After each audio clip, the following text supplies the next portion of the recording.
Yeah, today we're coming into you here from Canyon de Chelly, which is in the middle of the Navajo Reservation. So we're gonna go for a little walk. It's just me today.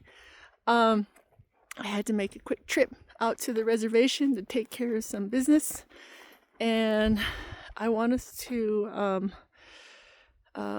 just check out the world. It's, you know, um, I brought Roger last time, but he wasn't able to go on this walk.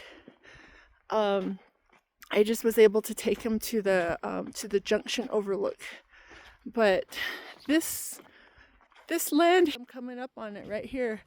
This is where I grew up. This is home to me. Being out here on the res in Canyon de Chelly. Right, I used to climb up around these cliffs. So we'll go for a walk. Where my family lived, we actually lived just right over the hill here. So on like we're kind of like on a little island not island, but like, is it peninsula?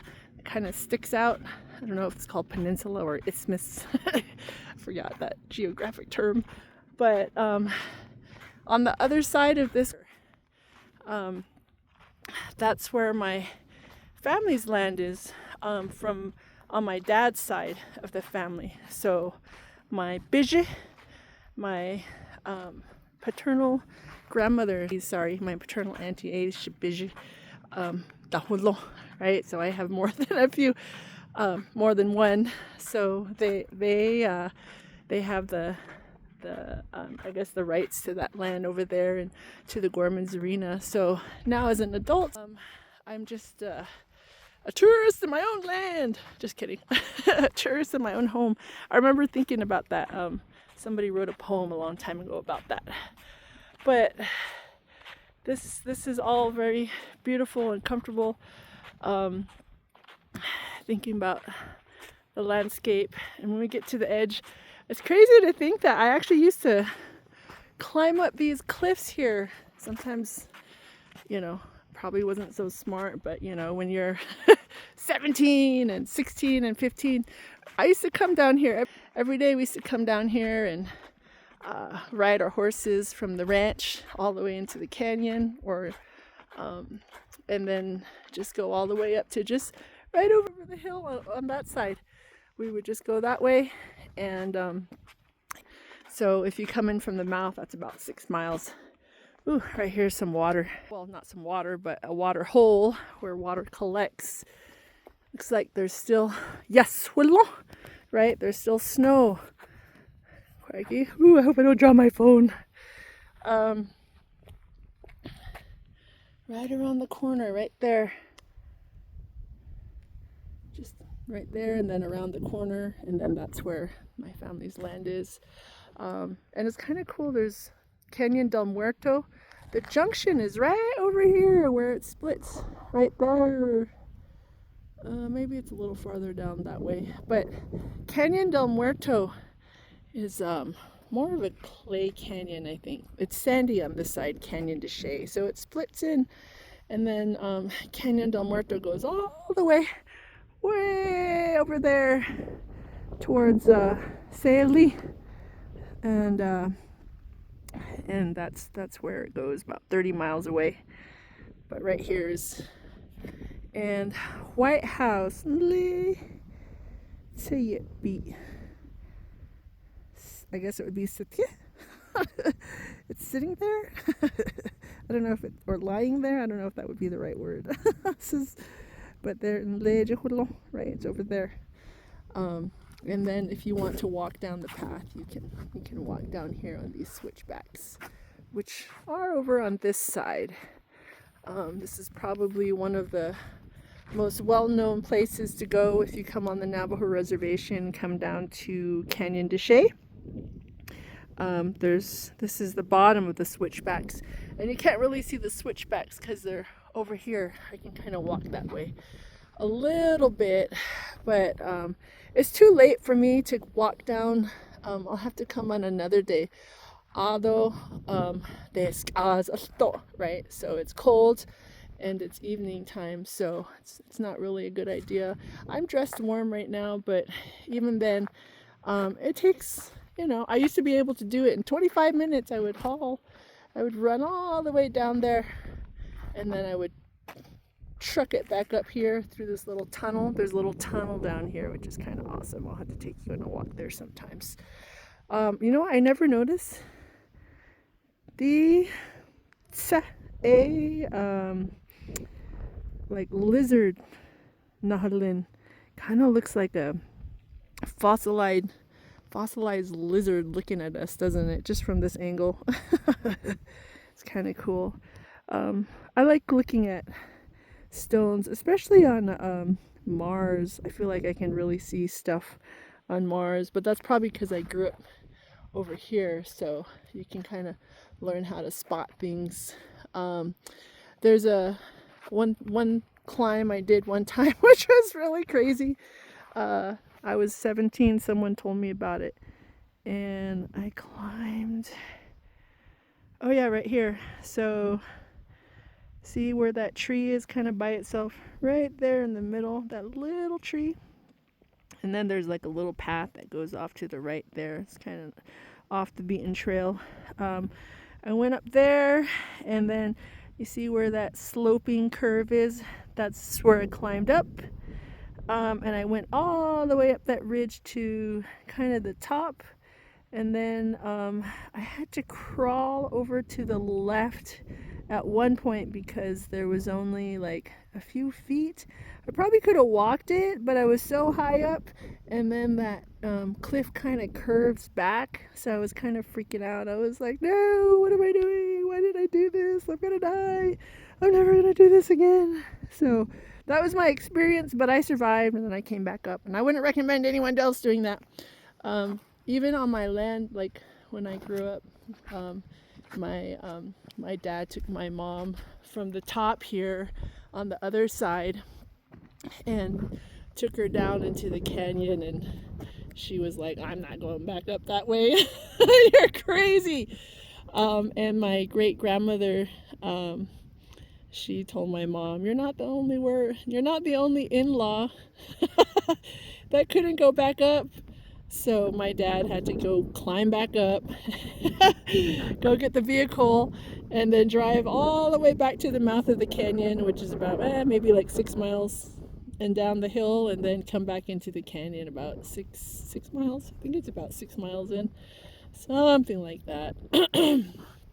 So when I was little, there's definitely water. Water flowed at different levels when I was younger. I think at one point I was trying to do a shortcut crossing on the other side of this rock, and I was like, oh look, there's a flat piece of sandy ground. That looks perfect for me to jump into. So I jumped, and lo and behold, I jumped into quicksand right next to the water. So I had to lie down kind of flat, kind of make myself sort of lie on top of the sand as much as I could, and like it was really watery and kind of soupy, but I managed to make it to the water, and then I had to swim across really hard just to get to the other side because I was gonna get swept downstream. And so that was on the other side of this rock at the bottom. But yeah, is there somebody down there? It kind of looks like someone is down there. Maybe it's just a couple of posts. Oh yeah, those are just posts. All right. But just some thoughts for those of you who are Dene. Things are changing. Oh look, there's some hikers way down there.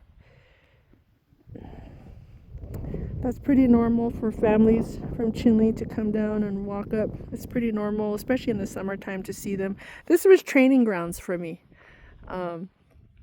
And my brothers and sisters. So when I got to high school, I think I was pretty fast because I went to school right at sea level, and after doing the switchbacks up over here and like running our mountains here in the west, going back to the east coast, their mountains were hills because they're really old mountains, so they're worn down a lot more. And I kind of felt like it was a lot easier to breathe because the oxygen was so rich. And so I think my fastest mile was a 5:45-minute mile in a 3-mile race. I'm not the skinny mini that can do that anymore. But that's what these were. These were training grounds. But for Dene, one of the things that I came down for was to like talk to the district grazing committee about transferring the grazing permit from my mom to a family member, and how to go about doing that. And if you have cattle or have family that have cattle, I just want to give you a heads up that the BIA and the Navajo Nation, that they're really cracking down. And so we were told we had to sell a lot of our cattle, and to that they were going to actually start fining us for like herding with vehicles, or like a 4-wheeler or something like that. So you can get fined for that. And that the drought is so intense here, and the overgrazing from people who have so many cattle, that they're probably going to really crack down hard on people who are not in compliance with the number of units that are in their grazing permits. So just want to give people a heads up on that. And if you are going to do any kind of transfer to a family member, that you actually have to be in compliance. So you have to talk to your grazing committee person about that, and then go to the district grazing meeting. And so that requires time. If you're not living locally, you're probably going to have to take time off of work to take care of that. So just something to think about. Also with agriculture, everything gets reported to the Water Resource Committee, or whatever, the managing resource, people who manage the resources. And so if you're going to grow a cornfield, it's like having the tally count of the number of head of cattle you have, or sheep or horses.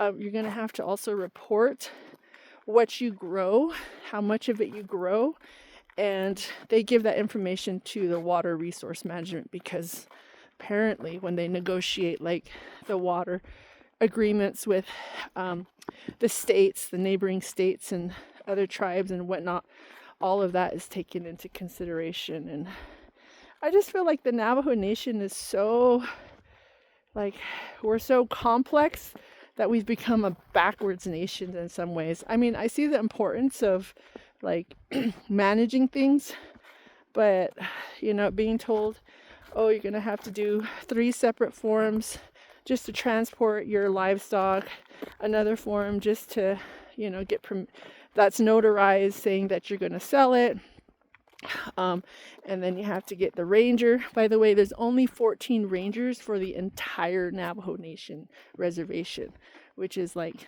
tiny. So that's one of the reasons why the wait is so long when you go to get your livestock inspected before you sell your cattle. And so they were like, well, you have to have these forms be notarized, and that's that means, like, if you're in Lower Greasewood, you have to drive an hour to Holbrook to get something like that notarized, or find a notary. That's crazy. So if you're Navajo, maybe become a notary so you can be a notary on the spot. Always carry your papers. That will help a lot of people. But the rangers, they inspect the cattle and the brands before they can be sold at auction. We usually take ours to auction in Holbrook, and so let's see. Yeah, so that's kind of like another barrier, and the chapter house officials, the grazing people, they were like, well, you can't call us anymore on our cell phones, but you can call our computer and try to talk to us there. And oh, by the way, my computer doesn't work, so you just have to send me an email, And I'm thinking there's like elderly people on the res who have livestock and they make their living off of that. And there's no way, how can they like, you know, I don't really see them sending an email, right? So, and especially if their primary or only language is Navajo. So that's a real problem, I think. And then also the BIA, during the last chapter house meeting that I went to, the BIA was trying to get approved through the chapter house that they could confiscate any animal that they deemed as abandoned or neglected, including feral horses, and they said other livestock, which were abandoned or neglected, and they did not define what was abandoned or neglected. So I think in the past, some people who were maybe relatives of rangers, I'm not saying this happened everywhere, but I'm pretty sure that somebody could say, oh yeah, that cow's, that's not in the Greasewood area anymore. It crossed the line over to this other chapter house vicinity in open rangeland, or somebody drove them in their cattle roundup. So these are abandoned, and they could take one of those cattle in, and who's going to make the money off of that property? So that's kind of an issue that I have, that I brought up with them, is to kind of clarify what that means. What does neglect mean? Neglected or abandoned. What does that mean? Is it just like my calf that's wandering around that maybe is newborn and I haven't had a chance to brand it yet, and it's in the open range, which most of the reservation is. So that's just something to think about. Like, I feel like as natives, I don't know, do we this land really isn't ours, if you're under the current structure, because we've gotten so complex, and under the administrative finger and red tape of BIA, and even if we try to wiggle our way out of that, we could still lose. I think somebody had mentioned that we might even like lose our treaty rights if we try to do the 630 contract to take over, like governing ourselves when it comes to like managing the land, doing what the BIA rangers do, and stuff like that. And so if we 630 contract everything out, and we just fail miserably at it, they don't have to do anything about it. We just fail, and then we've already given up our treaty rights, which I thought was an interesting spin on that. Somebody had mentioned that to me, or talked to me in the hallway about that. I thought that was an interesting point of view. I never really thought about it. So hey, I'm right on the edge here. It's a cool looking rock. It looks different from above. I never really noticed that it looks like a buffalo, or like... So this is the switchbacks. I'm not going to go down. My fingers are freezing. I appreciate you taking the time to listen to me. And with Re-Indigenizing Minds, I just want to say, I think Roger, like, sometimes he definitely says stuff. I mean, all the time. He always says stuff that I'm totally not expecting. And so I really try to support him by asking questions, because he does share a lot with me, and I do try to help the audience understand by asking questions to support understanding, or to provide background information about something that he might be talking about. So I don't know, this world is crazy. I know that our history to a great degree has been whitewashed, because history is always written by the conqueror, and so they always try to make themselves, better than, I guess it's not just this society, but, all conquering societies kind of talk good about themselves and talk how horribly or how backwards or whatever the people that they conquered were. And so I don't think that the history that we've been told, a lot of that has been erased, whitewashed, restructured. there's academic and scientific discrimination in a lot of the information that's out there. And even more so now, because now we have AI doing the doing the whitewashing, right? If there's certain words, and if you Google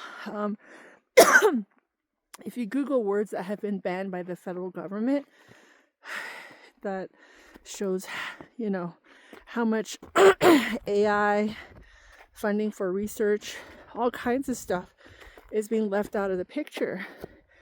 And as this society, you know, we might be gaining in technology, but just becoming more heartless, you know, watching genocide without blinking an eye, and just focus on our own, I guess our own selves, or our supposed uniqueness, and instead of really seeing our commonalities as human beings, I think that really separates us from other people in general. Anyways, those are deep thoughts by me. The sun has gone down. It is so beautiful out here. I just want to say thanks for joining me, and y'all have a beautiful night. Okay. Oops.